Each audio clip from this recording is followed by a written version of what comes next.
Trump അതിരൂക്ഷ വിമർശനമാണ് ഇറാന് നൽകിയിട്ടുണ്ടായിരുന്നത്. വിമർശനം എന്ന് പറയാൻ സാധിക്കില്ല, അതൊരു ഭീഷണിയുടെ സ്വരം തന്നെയായിരുന്നു. ഏതായാലും ആണവ നിരോധന കരാർ ഇസ്രായേലിന് കൂടി ബാധകമാക്കിയാൽ ഇക്കാര്യം തങ്ങളും പരിഗണിക്കാമെന്നാണ് മധ്യസ്ഥ ചർച്ചയിൽ ഇറാൻ മുന്നോട്ട് വെച്ച പ്രധാന നിർദ്ദേശം. രണ്ടാം ഘട്ട ചർച്ചകൾ അടുത്ത ആഴ്ച ആരംഭിക്കും. ഒമാൻ തലസ്ഥാനമായ മസ്കറ്റിലാണ് ഇന്നലെ ഇറാൻ അമേരിക്ക സമാധാന ചർച്ചകൾ നടന്നത്. അമേരിക്കൻ പ്രസിഡന്റ് ഡൊണാൾഡ് ട്രംപിന്റെ മിഡിൽ ഈസ്റ്റ് കാര്യങ്ങൾക്കായുള്ള പ്രത്യേക ദൂതൻ സ്റ്റീവ് വിറ്റ്കോഫും ഇറാൻ വിദേശകാര്യമന്ത്രി അബ്ബാസ് അറാക്ചിയും ചേർന്ന് തമ്മിലുള്ള ചർച്ചകൾക്ക് ഒമാൻ വിദേശകാര്യമന്ത്രി ബദർ അൽ ബുസൈദിയാണ് മധ്യസ്ഥ വഹിച്ചത്. ആദ്യഘട്ടത്തിൽ ഇരു വിഭാഗവും തമ്മിൽ മധ്യസ്ഥൻ മുഖേന നൽകുന്ന കുറിപ്പുകൾ വഴിയാണ് ആശയവിനിമയം നടത്തിയത്. ചർച്ചയിൽ ഇരു രാജ്യങ്ങളും തങ്ങളുടെ വിശദമായ വാദങ്ങളും ആശങ്കകളും കൈമാറിയതായാണ് റിപ്പോർട്ടുകൾ. പ്രശ്നപരിഹാരത്തിനായി ഇറാൻ 4 ഇന നിർദ്ദേശങ്ങളാണ് പ്രധാനമായി മുന്നോട്ട് വെച്ചത്. ആണവ നിരോധന കരാർ ഇസ്രായേലിന് കൂടി ബാധകമാക്കുക എന്നതാണ് ഇതിൽ ഏറ്റവും പ്രധാനം. അങ്ങനെയെങ്കിൽ വിഷയത്തിൽ തങ്ങളും അനുകൂലമായ തീരുമാനം കൈക്കൊള്ളുമെന്നും ഇറാൻ വ്യക്തമാക്കിയിട്ടുണ്ട്.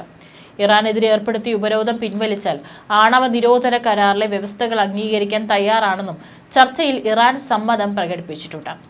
ഇറാനിലെ വൈദ്യുതി, സമുദ്രജല ശുദ്ധീകരണം മുതലായ പുതിയ പദ്ധതികളിൽ അമേരിക്കൻ കമ്പനികൾക്ക് പങ്കാളിത്തം നൽകുവാനും ഇറാൻ സന്നദ്ധത അറിയിച്ചു. എന്നാൽ ലിബിയൻ മാതൃക അടിസ്ഥാനമാക്കിയുള്ള സമ്പൂർണ്ണ ആണവ നിർമ്മാർജ്ജനം എന്ന നിർദ്ദേശം ഇറാൻ നിരാകരിച്ചു. ഇസ്രായേലിന്റെ നിലപാടിനെ ആശ്രയിച്ചുകൊണ്ടായിരിക്കും ഇക്കാര്യത്തിലും തങ്ങളുടെ തീരുമാനമുണ്ടാകുക എന്ന് ഇറാൻ വ്യക്തമാക്കി. ഇരുഭാഗവും തമ്മിലുള്ള ചർച്ചകൾ ആശാവഹമാണെന്നായിരുന്നു മധ്യസ്ഥ വഹിച്ച ഒമാൻ വിദേശകാര്യമന്ത്രിയുടെ പ്രതികരണം. രണ്ടാം ഘട്ട ചർച്ചകൾ അടുത്ത ആഴ്ച വീണ്ടും ആരംഭിക്കും. സ്റ്റീവ് വിറ്റ്കോഫും അബ്ബാസ് അറാക്ചിയും ചേർന്ന് നടത്തിയ ചർച്ച ഏകദേശം 2.5 മണിക്കൂറാണ് തുടർന്നത്. രണ്ട് രാജ്യങ്ങളും സുപ്രധാനമായ ചില തീരുമാനങ്ങൾ എടുക്കുന്നതിലേക്ക് ഈ ചർച്ച വഴിവെക്കും. വിവിധ കാര്യങ്ങളിൽ പരസ്പര സമ്മതം ഉണ്ടാകാനുള്ള സാധ്യത മുന്നോട്ട് വയ്ക്കുമ്പോൾ ഏപ്രിൽ 19-ന് 2ാം റൗണ്ട് ചർച്ചകൾ നടത്താനാണ് തീരുമാനം. റോയിട്ടേഴ്സിന്റെ റിപ്പോർട്ട് പ്രകാരം ചർച്ചകളിൽ പ്രാദേശിക സംഘർഷങ്ങൾ കുറയ്ക്കുക, തടവുകാരെ പരസ്പരം മാറ്റുക, ഇറാന്റെ ആണവ പ്രവർത്തികളെ നിയന്ത്രിക്കുന്നതിനായി ചില ശ്രദ്ധേയമായ ഉപാധികളിൽ ആശ്രയിച്ച് സാമ്പത്തിക വിലക്ക് ലഘൂകരിക്കുക എന്നിങ്ങനെയുള്ള വിഷയങ്ങൾ ചർച്ച ചെയ്തതായി സൂചനയുണ്ട്. തന്റെ ടെലിഗ്രാം ചാനലിലൂടെയാണ് ആദ്യഘട്ട ചർച്ചകൾക്ക് ശേഷം നടത്തിയ കാര്യങ്ങൾ അറാക്ചി പുറത്തുവിട്ടത്. ഇറാനും US തമ്മിലുള്ള പ്രതിനിധികൾ ഒമാനി വിദേശകാര്യമന്ത്രിയുടെ സാന്നിധ്യത്തിൽ സംസാരിച്ചു എന്നാണ് അറാക്ചിയുടെ കുറിപ്പ്. ഇതൊരു അനുകൂലവുമായ അന്തരീക്ഷത്തിൽ നടന്ന ചർച്ചയാണെന്നും രണ്ടാം ഘട്ട ചർച്ചകൾ ഏപ്രിൽ 19-ന് നടക്കുമെന്നും അദ്ദേഹം വ്യക്തമാക്കി. സ്ഥലം ഒമാൻ ആയിരിക്കണമെന്നില്ലെങ്കിലും ഒമാന്റെ മധ്യസ്ഥതയിൽ തന്നെ ചർച്ചകൾ തുടരുമെന്ന് അദ്ദേഹം കൂട്ടിച്ചേർത്തു. അവസാനിക്കുമ്പോൾ ഉഭയകക്ഷികളും സാന്ദ്രവും ഫലപ്രദവുമായ ചർച്ചകൾ എന്ന നിലയിലാണ് പ്രതികരിച്ചത്.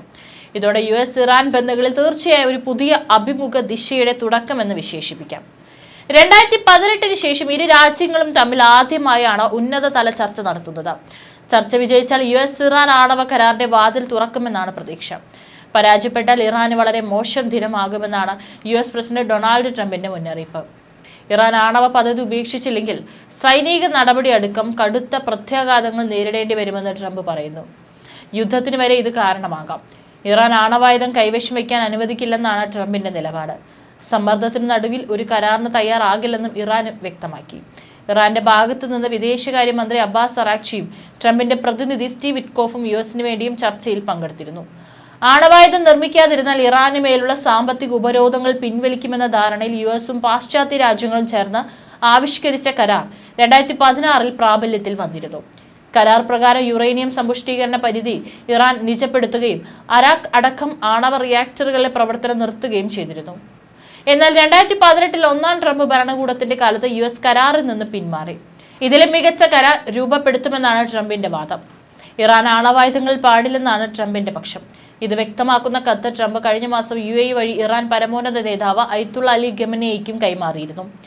കരാറിന് തയ്യാറായാൽ ഇറാനെതിരെയുള്ള US-ന്റെയും ഇസ്രായേലിന്റെയും സൈനിക ആക്രമണങ്ങൾ ഒഴിവാക്കുമെന്നും സൂചിപ്പിച്ചിരുന്നു.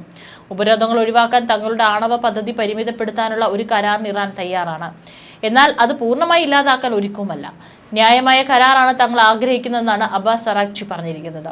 മിഡിൽ ഈസ്റ്റിലെ സൈനിക ശേഷി കൂട്ടാൻ ട്രംപ് നിർദ്ദേശിച്ചിരുന്നു. 2 മാസത്തിനുള്ളിൽ കരാറിൽ എത്തണമെന്നാണ് ട്രംപ് ഇറാന് നൽകിയ നിർദ്ദേശം. പരാജയപ്പെട്ടാൽ ഇറാനിലെ ആണവ കേന്ദ്രങ്ങളെ യുഎസിന്റെ പിന്തുണയോടെ ഇസ്രായേലോ ആക്രമിക്കും. ഇറാൻ ആണവായുധം സ്വന്തമാക്കുന്നത് തടയുക എന്നതാണ് ട്രംപിന്റെ പ്രഥമ പരിഗണന. നയതന്ത്രപരമായ പ്രമേയത്തെയാണ് പ്രസിഡന്റ് പിന്തുണയ്ക്കുന്നത്. നയതന്ത്രം പരാജയപ്പെട്ടാൽ കൂടുതൽ ശക്തമായ നടപടികൾ സ്വീകരിക്കാൻ ട്രംപ് തയ്യാറാണെന്ന് White House press secretary Karoline Leavitt പറഞ്ഞു.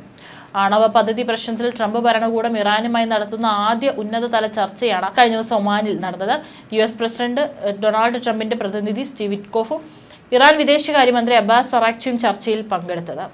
ആണവായുധം സ്വന്തമാക്കാൻ ഇറാനെ ഒരിക്കലും അനുവദിക്കില്ലെന്നും ആണവ പദ്ധതി ഉപേക്ഷിക്കണമെന്ന യുഎസ് നിലപാട് ചർച്ചയിൽ ഉന്നയിക്കുമെന്ന് സ്റ്റീവ് വിറ്റ്കോഫ് ചർച്ചയ്ക്ക് മുൻപ് പറഞ്ഞിട്ടുണ്ടായിരുന്നു.